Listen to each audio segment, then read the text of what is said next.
You are listening to Labrador Legacies.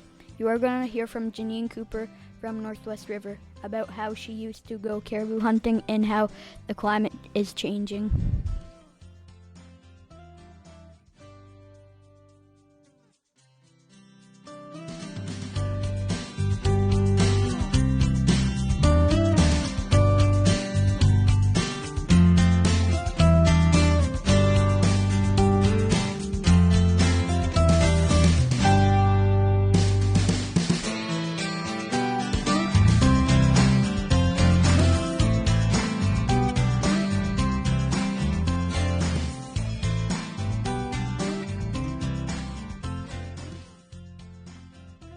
Where were you born?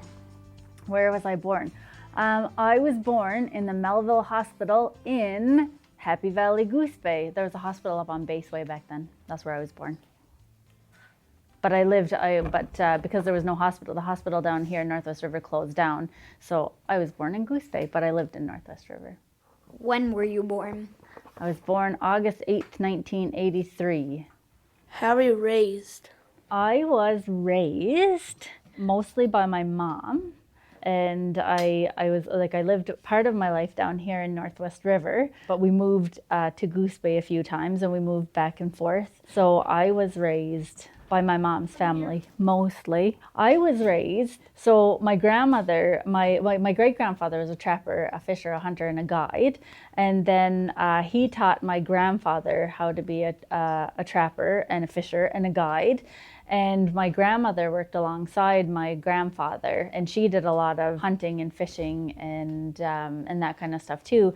And so I was raised, I spent a lot of time out on the land with my grandmother, my uncles, with my mom, with my dad, and with my friends. So how was I raised? I was raised in a good way, practicing the traditional ways of our Inuit ancestors, hunting, fishing, trapping, getting wood, getting water.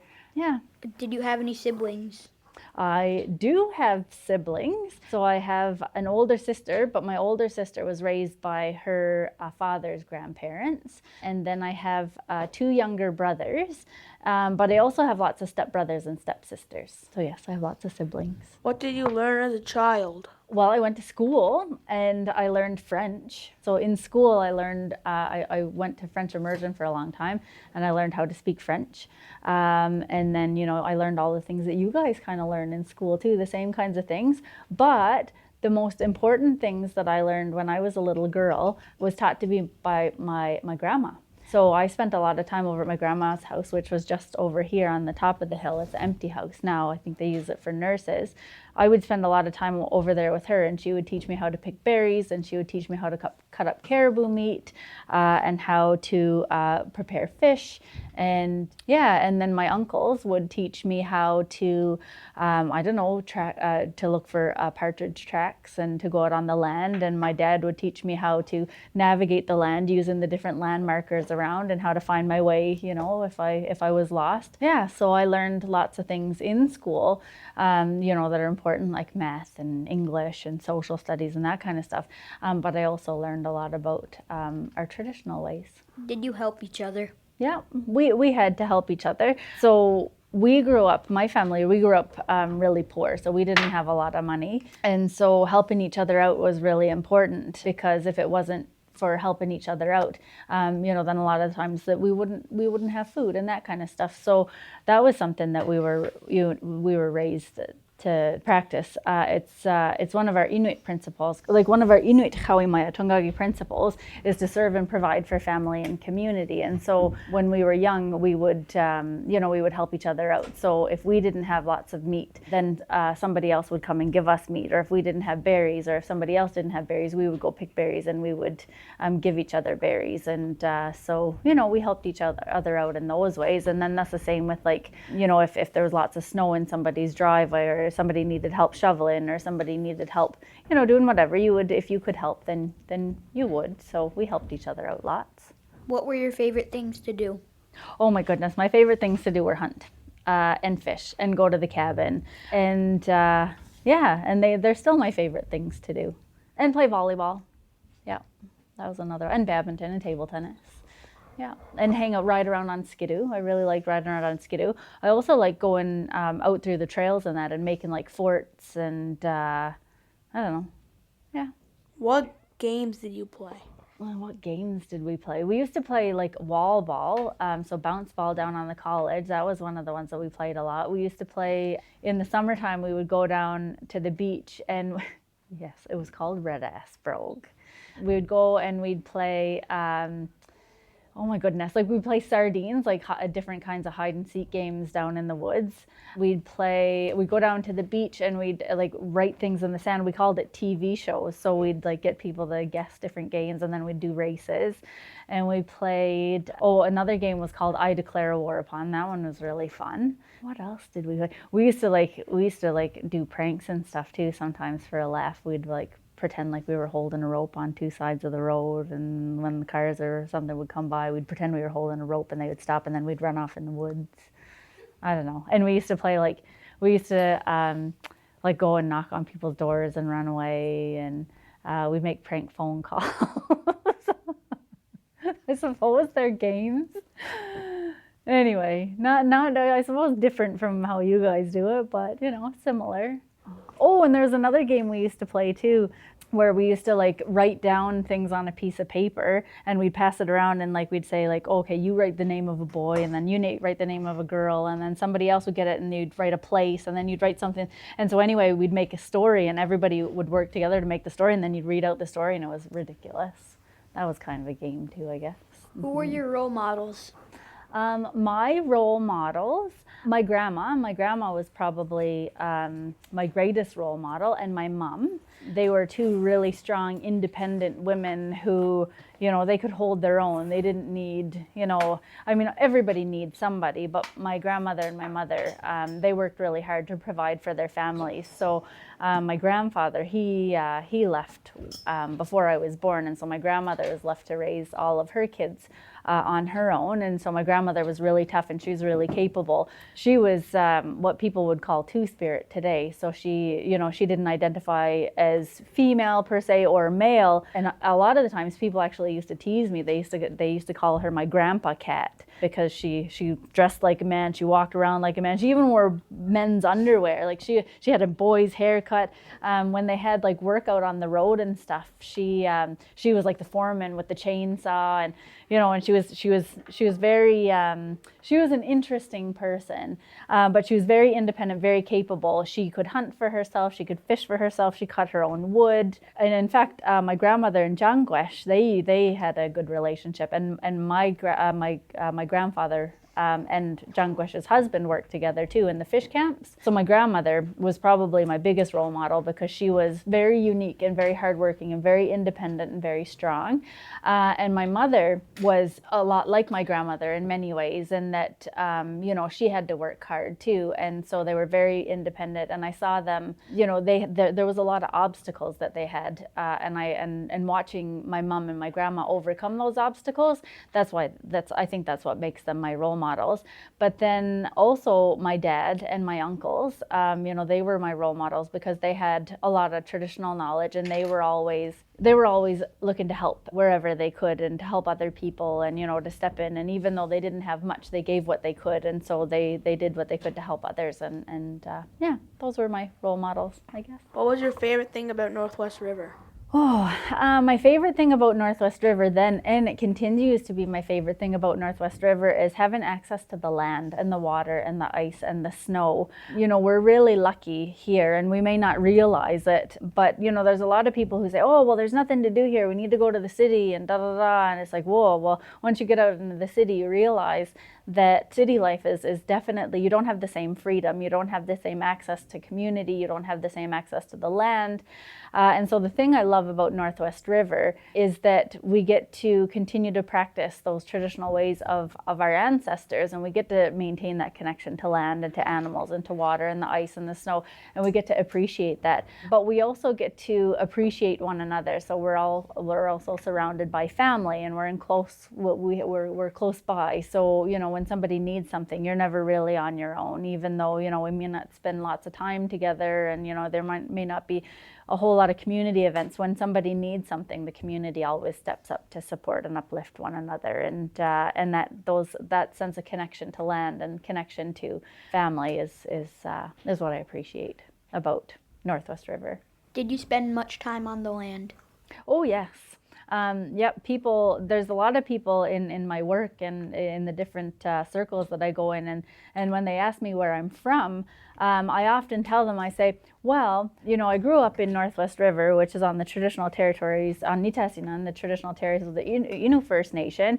So I lived in Northwest River. I lived in town when I've got to go to work and when I had to go to school. But on evenings and weekends and whenever possible, I spent my time on our Inunatsiavut, on our traditional territories. So where I'm from depends. If it's for school and for work, I'm from Northwest River. But if you ask me where my home is out on the land. And mostly I think that connection is around the Sabasquasho area. That was where my grandmother was born, and that's where on the weekends and during seal hunting time, that's where we would go and set up our tent, and that's where we spent a lot of time on Partridge Point, just at the base of Cowstar and right across from Mokami, and in along those areas. I can't say like there's one particular point per se. My grandmother often set up her tent right around where she was born, where she was raised, but a lot of the times, we would go wherever there were caribou, or where the fishing was good, or where there were lots of seals. So I can't even remember what the question was, but I think I answered it. What was your favorite part? Oh, just the freedom. You could get up and you could go on walks. You could go for a little hunt. You could go for a little fish. You could go ride around on your skidoo. You could go over to other camps and visit people and be welcomed, and have tea and have fires, and all the kids would come together, and it was different out on the land. Like here in the community, I find sometimes you're like, oh, I'm not going to go visit them, or oh, I can't go here, or you're all shy.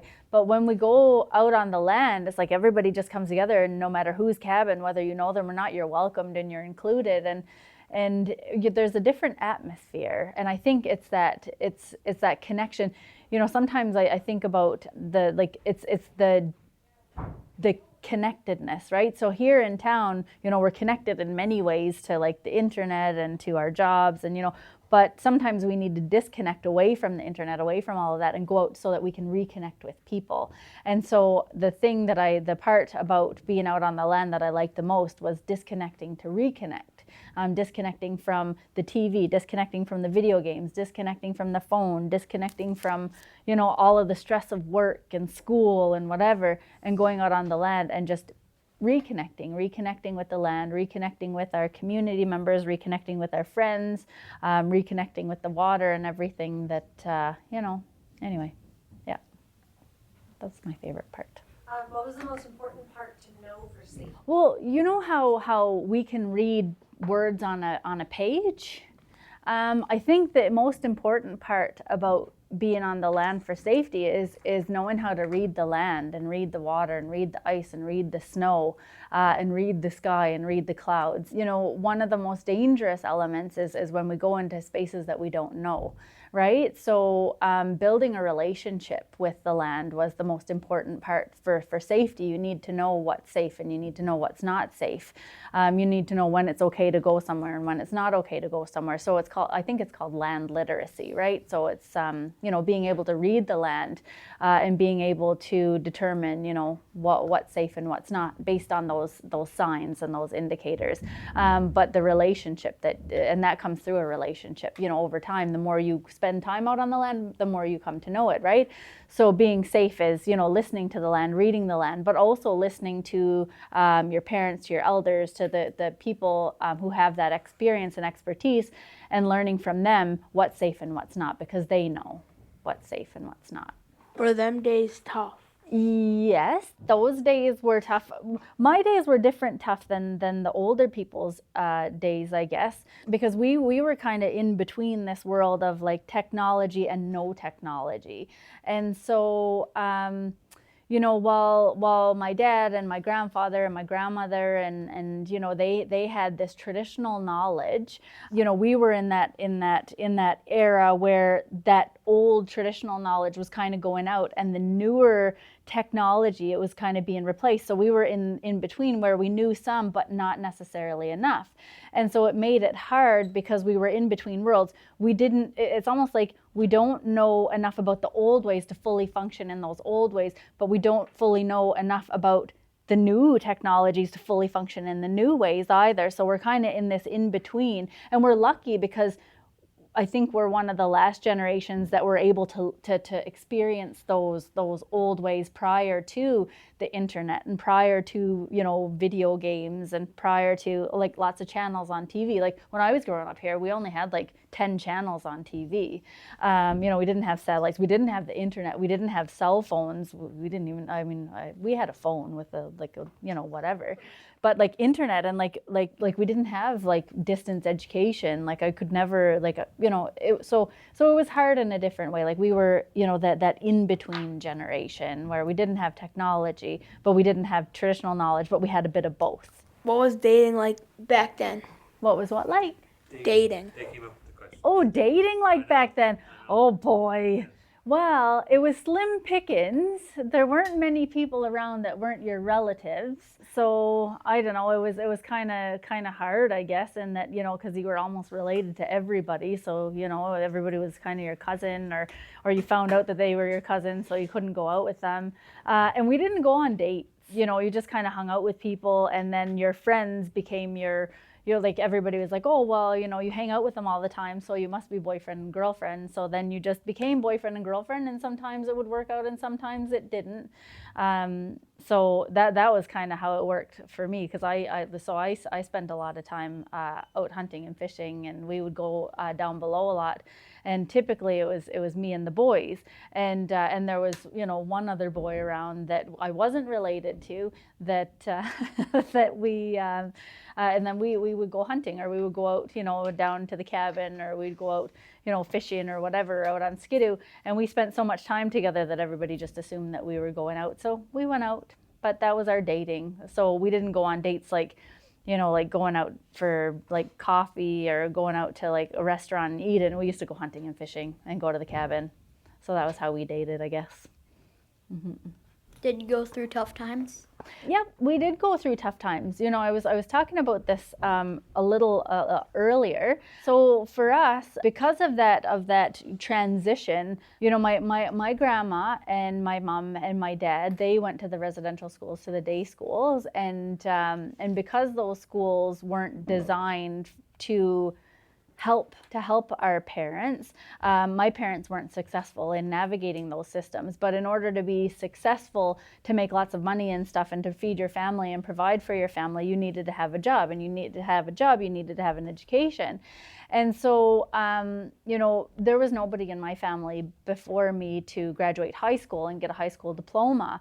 And so because they didn't have, education and criteria, they kind of struggled to get by sometimes. And so, and now they're all doing really well because they went and they got college certificates and they're doing amazing things. But because of the education system, they struggled. And because they struggled with that, then that meant that they couldn't necessarily provide for us. So my mom had a really hard time finding work and finding a job, and so we lived very poorly. We were on welfare, and for a long time we depended on traditional foods to make sure that we had lunch. So if we didn't have caribou meat and rice, then we wouldn't actually eat. And that's why the breakfast program here, I'm so proud of the breakfast program here, because when I was a kid, we were so poor that and now I can make light of it because it was a long time ago, but we used to go to the dump to find clothes and to find food and to find toys and that kind of stuff. My mom called it root and toot, and so we'd go and dig around and see what we could find, not because it was entertainment, but because we needed it. My uncles, they would go to the dump, and they knew when the store was getting rid of some of their expired foods, especially like chips and drinks and ice creams and that kind of stuff. But anyway, they would know, and they'd go and get it and then bring it back, and we'd eat that. I remember times, and it was in this school, I was 10, like, so I would go over to my grandma's house just over here for lunches when my mom didn't have any food, and typically my grandmother would feed us caribou meat, so if we didn't have caribou, we wouldn't eat. But there were times when there was nothing to eat, and so I would go, and when I would come back to school, I would wait for the bell to ring, and then and when everybody else got to classes, I'd go and see if I could find an empty classroom, and I would dig through a garbage can and see if I could find a scrap of somebody else's lunch left over. So we went through hard times. We lived, in poverty. I grew up for the first few years of my life. I lived at my grandmother's house, and we didn't have heat, electricity, or running water. And there were a lot of us living in a tiny little house. So we struggled financially, and there were other traumas that we struggled with. So we had some hard times with poverty and some other things. But we all worked hard to make it through, and and it was those challenges and those hardships that that allowed us to persevere and become strong and hardworking and get to where we are today. How have things changed? Things have changed since I was young. Around town, there are a lot more houses and a lot fewer trees. So a lot of the places where we used to go and hang out and like build forts or go riding around on skidoo and stuff, they're no longer there. Like the airstrip, for example. When I was growing up, there was no houses on the airstrip, and there was all kinds of like woods and stuff. And so we had little paths that we would go in, and everybody would go and meet up, and we'd ride around on our skidoos up and down on the airstrip and stuff.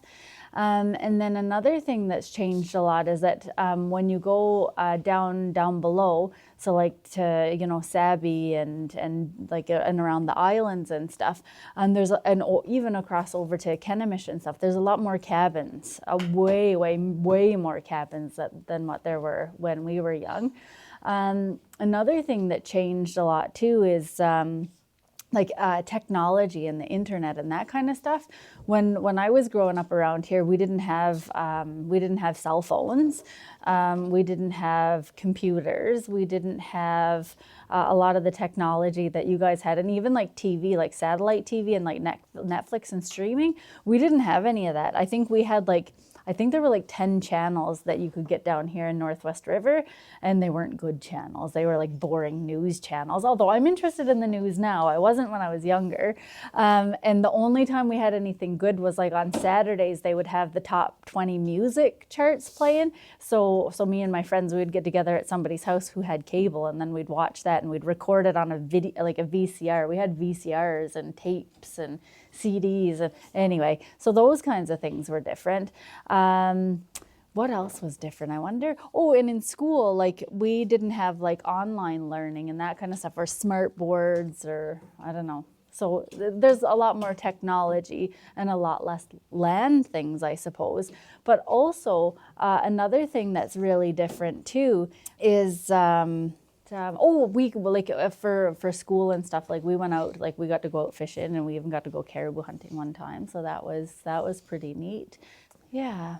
Oh, well, food, so one of the things that we used to do a lot, we used to go caribou hunting.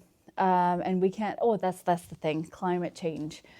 So the difference in the temperatures. So when we were younger, like I remember even around Halloween time, we used to have to dress up and we could even, like sometimes we even went out trick-or-treating on a little 12, like somebody would tow us around on a sled and we'd go to the houses. So we had snow earlier and the ice would form earlier.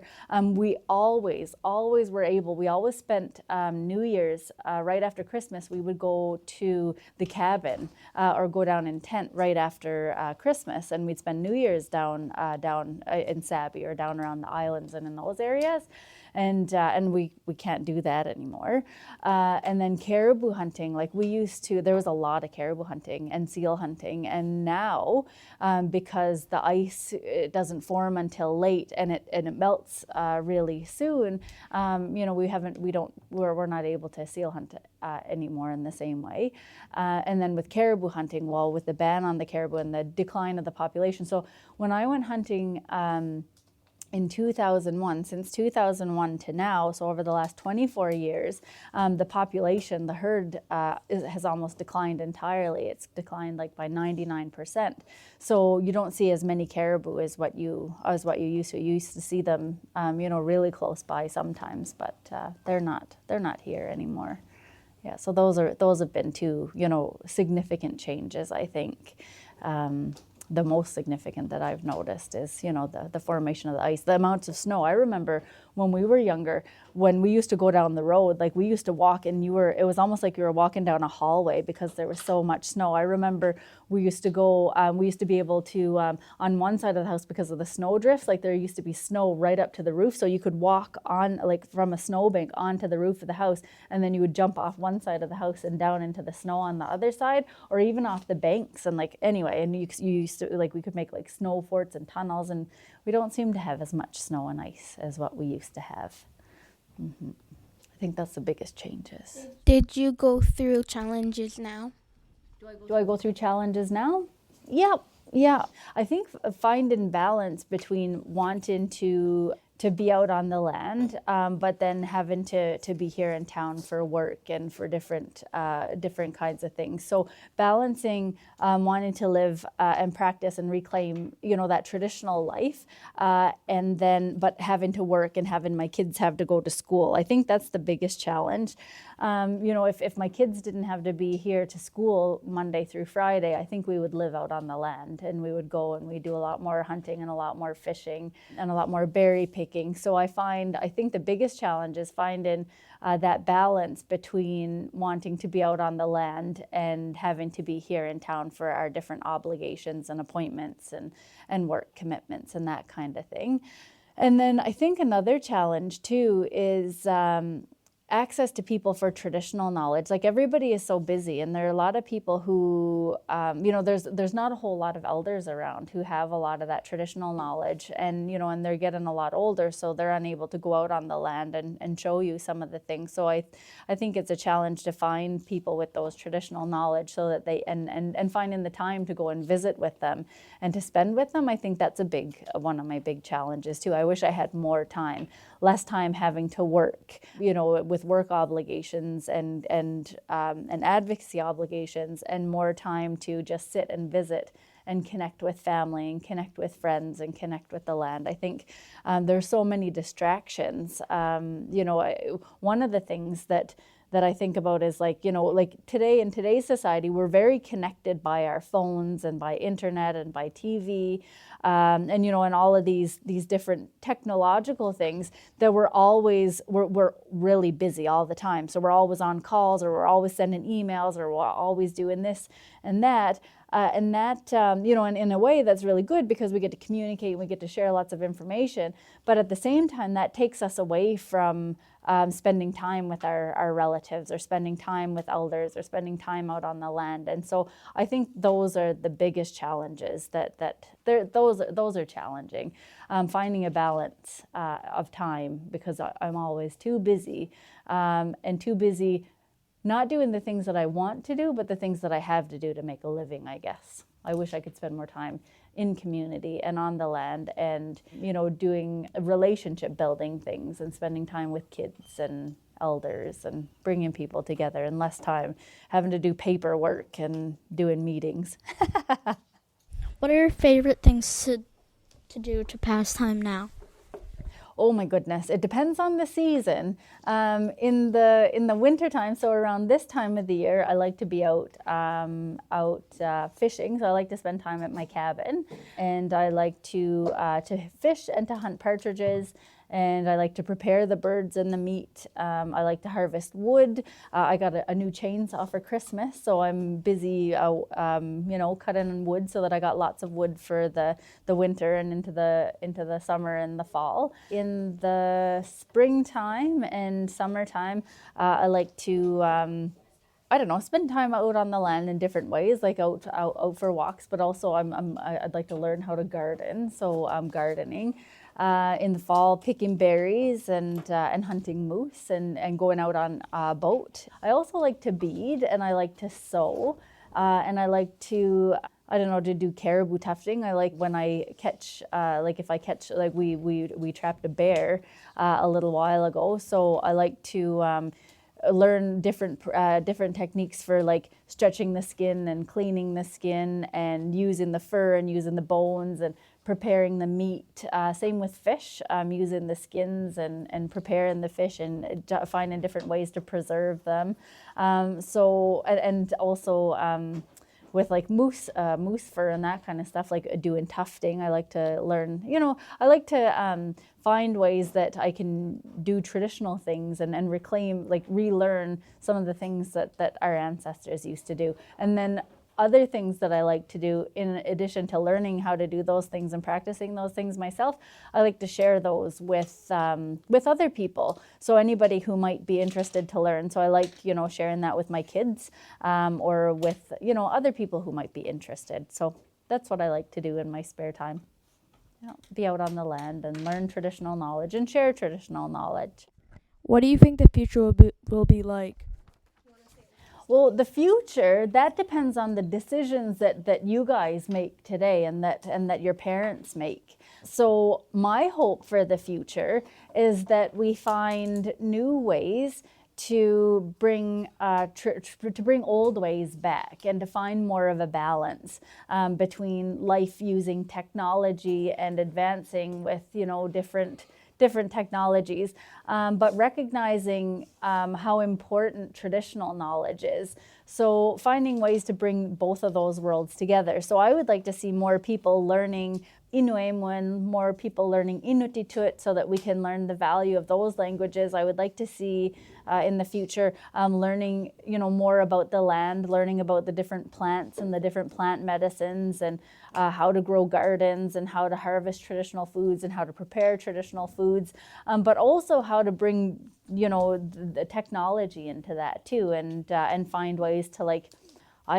make new apps that tell you the traditional Inuit names or Inuktitut names and the traditional Inuit names of the different plants and the different uses and how we can use them for medicines. And so how do I see the future? I see the future as like a way that we can go back to traditional knowledge. So bring all of those traditional ways into the future so that we can live more sustainably. If we keep going the way that we're going right now, where, we keep taking from the land without replacing things like, cutting down trees without planting new trees, or tearing out natural plants from their environment and replacing them with like grass and other kinds of flowers, then our future is not looking really great. I think that we're going to continue with the climate change, that the ice is going to continue to deteriorate, and that life will be a whole lot different. But if we make decisions now to go back and learn some of those traditional ways, I think that we can live in a place where we bring old ways and new ways together so that we can have a really amazing future, because there's so much value in both ways of learning and both ways of knowing and being and doing. And so that's my hope for the future. And that's how I think the future will be, if we have smart people like you guys learn in traditional ways and bring those forwards. But ultimately, I think the decision is up to you guys, and it's what you guys learn and what you guys do, because you guys are, you're the future. You're going to be the decision makers. You guys are going to be the mayors and the town councilors, and you're going to be the prime ministers and the members of the House of Assembly. You're going to be important people, and you're going to have to make important decisions. So I think what the future is going to look like is entirely up to you. What do you think about the future of Northwest River? What do I think about the future of Northwest River? I think that we have a very bright future. I think that, once upon a time, our community was really thriving. There were lots of community events and everybody had really good relationships. There were always amazing things on the go. I don't know, there were lots of things happening and people had good relationships. And so I think the future of Northwest River is going to be pretty great once we get back to building relationships and we get back to spending time together, where we have lots of youth programming, where we have lots of programming for seniors, where we have lots of programming for the women and for the men.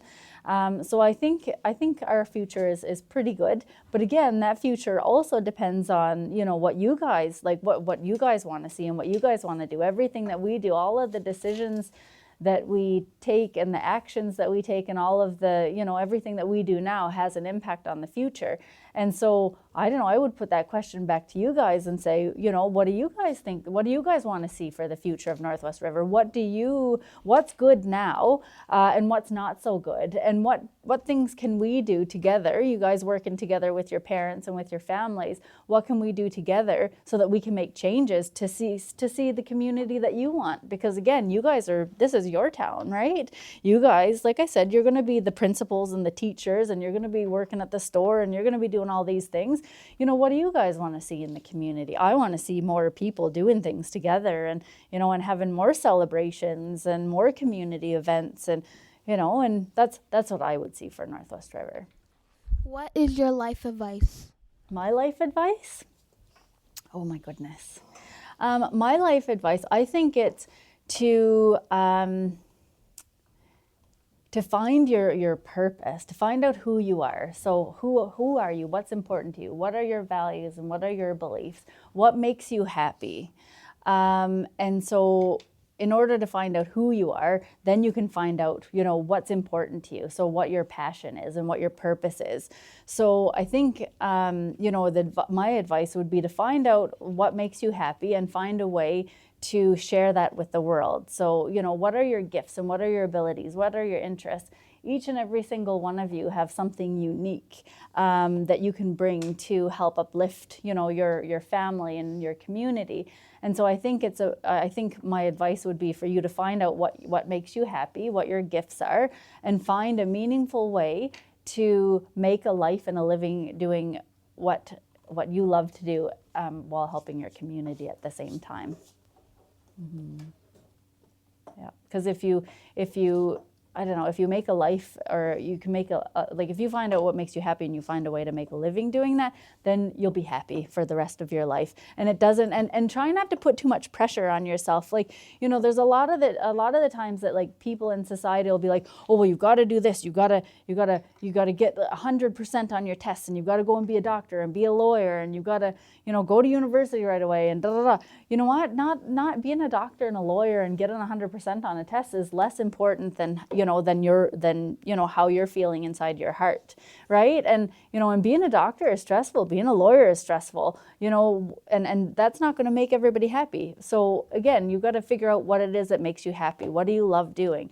Do you love baking? Do you love cooking? Do you love helping older people? Do you love styling hair and doing makeup? Do you love gardening? Do you what follow your heart, right? And don't let the pressures of everybody else and what society says is right or wrong or whatever. You be you and you do you. You find out what makes you happy and you pursue, or you find purpose and meaning and give that gift to the world, and just be happy in what you're doing and take care of yourself. Because if you don't take care of yourself, you can't take care of anybody else either. So be happy. Yeah. What is your advice for getting through tough times? Getting through tough times.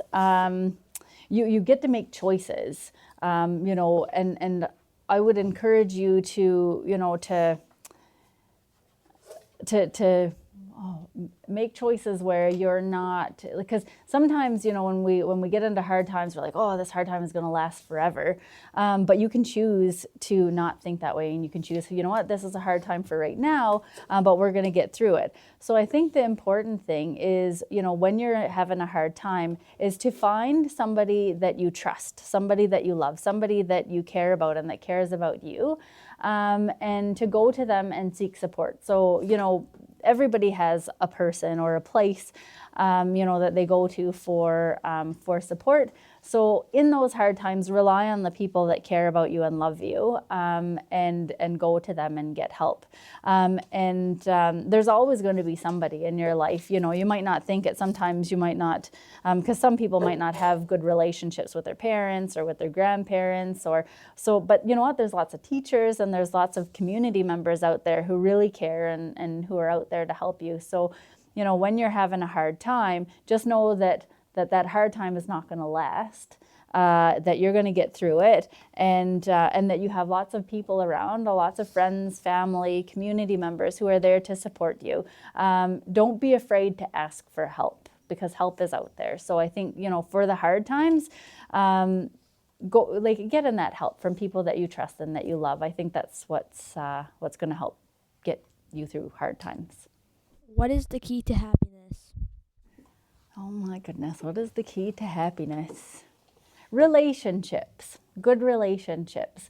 So surrounding yourself with good people, your relationships to, your friends, to your family, to your community, relationships to the land, relationships to your culture, and again, I think it's about, because I don't know, the key to happiness for everybody is different, right? What's going to make me happy is not necessarily going to make my son Liam happy, or make Mr. Brad happy, or Miss Adder happy. So I think the key to happiness is figuring out what makes you happy and pursuing that. Yeah. What is the secret to living on the land? Going out onto the land is I think it's about having an open mind and an open heart and awareness. So really, really listening to the land, really watching, using all of those senses. So, watch the birds and watch what they do, watch the wind and the trees and watch the water. So I think the key to being out on the land is building a relationship and spending time out on the land, because the more time you spend with the land, the more you'll get to know the different pieces of it. And just like the same as a human relationship, right? So the more time we spend together, the more time you get to know, the better you get to know somebody. And so it's the same with the land, right? The more time you spend out on the land, the more you'll get to know it. The more time you spend out on the water and on the rivers, the more you get to know the different pieces of it. So it's about, it's about listening, and it's about hearing and watching and smelling and tasting and observing, right? It's about looking at, again, so observing. So the trick is to go out there and to watch and to learn and to be open to what you're being taught by the different plant relatives, by the different sea relatives, by the different relatives of the sky and relatives of the land, because they're our best teachers.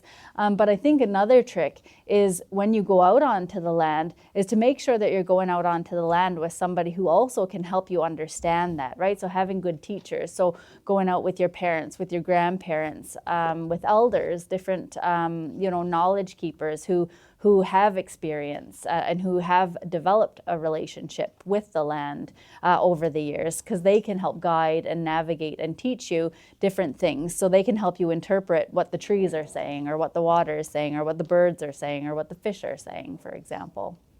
What's your advice for others wanting to be on the land? Oh, yeah. So others who want to, so find other people who already have those experiences, and spend time with them, and get them to invite you out onto the land with them. So building relationships with people who are already going out onto the land and spending time with them. Okay, what do we say at the end of every interview? Thank you.